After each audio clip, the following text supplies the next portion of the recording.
পুলিশের ব্যারিকেড ভেঙে রানীগঞ্জ থানা ঘেরাও। কলকাতার আর.জি. কর হাসপাতালের মহিলা চিকিৎসকের ধর্ষণ ও হত্যা করার প্রতিবাদে ছাত্র সমাজ নবান্ন অভিযানের ডাক দিয়েছিলেন। বিজেপির দাবি শান্তিপূর্ণ আন্দোলনকে বোধপূর্বক প্রতিরোধ করতে চেষ্টা করে পুলিশ প্রশাসন, ফলে অনেক যুব ছাত্র আহত হয়।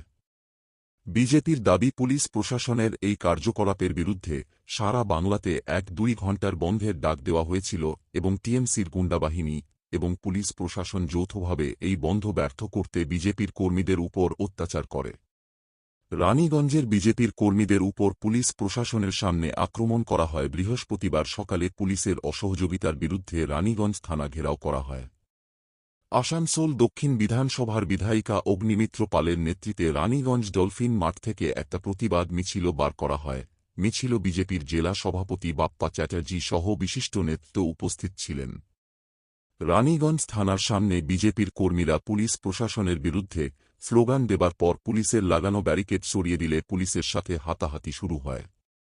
বিধায়িকা অগ্নিমিত্র পাল জানান, মহিলা চিকিৎসকের ঘটনার দোষীদের শাস্তির দাবিতে শান্তিপূর্ণ আন্দোলন করছিল যুব সমাজ, কিন্তু পুলিশ প্রশাসন নির্মমভাবে মমতা ব্যানার্জির অঙ্গুলি হেলনে নির্মমভাবে আক্রমণ করে।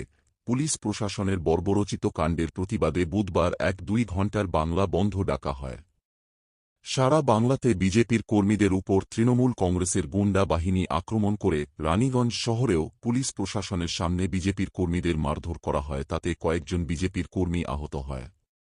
বিধায়িকা অভিযোগ করছেন, বড় চেয়ারম্যান মুজম্মিল শাহজাদা, টাউন সভাপতি রূপেশ যাদব, বাপি চক্রবর্তীর উপস্থিতিতে পুলিশ প্রশাসনের সামনে বিজেপির কর্মীদের উপর অত্যাচার করা হয়। কয়েকজন কর্মীকে আহত অবস্থায় হাসপাতালে ভর্তি করা হয়েছে এবং তিনি আরও অভিযোগ করেন, তৃণমূল কংগ্রেসের কর্মীরা বিজেপির মহিলা মোর্চার সদস্যদের সাথে অভব্য ব্যবহার করেছেন। বিজেপির বিধায়িকা রানীগঞ্জ থানায় বিজেপির কর্মীদের হত্যার চক্রান্ত ও মহিলাদের উপর অভব্য আচরণের অভিযোগ জমা করেছেন। তিনি জানান, তৃণমূল ছাত্র পরিষদের প্রতিষ্ঠা দিবসে মমতা ব্যানার্জি ও অভিষেক ব্যানার্জি মঞ্চ থেকে যুবদের উদ্দেশ্যে মহিলাদের সুরক্ষা ও সম্মান নিয়ে বড় বড় ভাষণ দেন, আর অন্যদিকে মহিলাদের অসম্মান করা তাদের অভ্যাস হয়ে গেছে। তিনি রানীগঞ্জ থানার আধিকারিক বিকাশ দত্ত ও অন্যান্য আধিকারিকদের হুমকি দিয়ে বলেন, তাদের উপস্থিতিতে তৃণমূল কংগ্রেসের কর্মীরা বিজেপির কর্মী এবং মহিলা মোর্চার সদস্যদের উপর অত্যাচার করেছেন। তারা সাবধান হয়ে যান, বিজেপির কর্মীরা পাল্টা মার দিতে জানে, তারা আইন মেনে চলাকে দুর্বলতা যেন না ভাবে। অনল, দেবজিৎ, বাদশাহ, সুজিত এবং প্রচুর মহিলা কার্যকর্তাদের মোলেস্ট করা হয়েছে এবং আমাদের ভাইদেরকে সাংঘাতিকভাবে মারধর করা হয়েছে পুলিশের সামনে। এই পুলিশের রোল তো আমরা দেখেছি। চারুতলা থানায় যেদিনকে মমতা ব্যানার্জি মুখ্যমন্ত্রী হওয়ার পর দুষ্কৃতীদের ছাড়াতে গেছিলেন, সেদিনকে পুলিশ টেবিলের তলায় লুকিয়েছিলেন।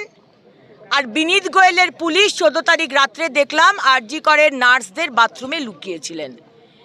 এই তো হচ্ছে আপনাদের সাহস, আর এই তো হচ্ছে আপনাদের কাজ। আপনারা যদি মনে করেন রানীগঞ্জ থানার আইসি বিকাশ দত্ত,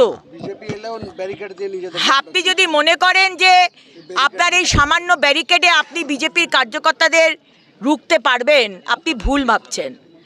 আপনি ভুল ভাবছেন যে আমরা অত্যন্ত শান্তিপ্রিয় একটি পার্টি, আমরা আইন শৃঙ্খলা মেনে চলি অবশ্যই, কিন্তু যদি মনে করেন যে আপনার পুলিশ দাঁড়িয়ে দাঁড়িয়ে দেখবে আর তৃণমূলের ছেলেরা আমাদের মারবে, তাহলে আমিও বলবো, আমার ভাইরা বোনেরা, ইট মারলে পাটকেল খেতে হবে। তাই প্রস্তুত থাকুন। যারা যারা কালকে ছিলেন, এখানকার বড় চেয়ারম্যান কি নাম, শেখ শাহজাদা, আমাদের রূপেশ, কাউন্সিলর রূপেশ যাদব, দেবনারায়ণ, আরেকজন কার নাম বলি, বাপি চক্রবর্তী, আপনাদের নেতৃত্বে আপনারা একটি দায়িত্বে রয়েছেন।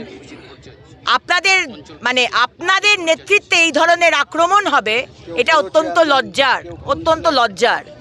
সুতরাং দেখুন, আমি এটাই বলবো, অবশ্য আলাদা করে কিছু বলার নেই, কারণ মুখ্যমন্ত্রী কালকে সমস্ত তৃণমূলের কর্মীদের বলেছেন যে ফোঁস করতে। উনি প্ররোচনা দিচ্ছেন, উনি বলছেন, উনি ইনস্টিগেট করছেন যে এবার তোমাদের ফোঁস করতে হবে। আজকে মুখ্যমন্ত্রী বলছেন, বাংলায় যদি কিছু হয় তাহলে আমি আসাম, উত্তরপ্রদেশ, উড়িষ্যা, বিহারে আগুন জ্বালিয়ে দেব। আমি বলবো, কেন্দ্র সরকারকে, মাননীয় প্রধানমন্ত্রী নরেন্দ্র মোদীজিকে, যে আজকে একজন সাংবিধানিক পদ, সংবিধানকে হাতে রেখে যে শপথ নেয়, সেই মুখ্যমন্ত্রী আজকে বলছেন ভারতবর্ষের অন্য রাজ্যে আগুন জ্বালিয়ে দেবেন। এনাকে গ্রেপ্তার করে ইউএপিএ মামলা দেওয়া হোক। ইনি দেশদ্রোহীর কাজ করছেন, এই কথাগুলো দেশদ্রোহীরা বলে।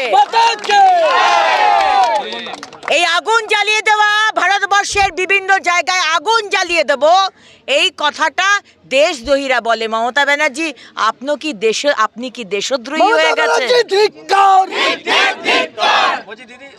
আমরা 48 ঘন্টা সময় দিচ্ছি।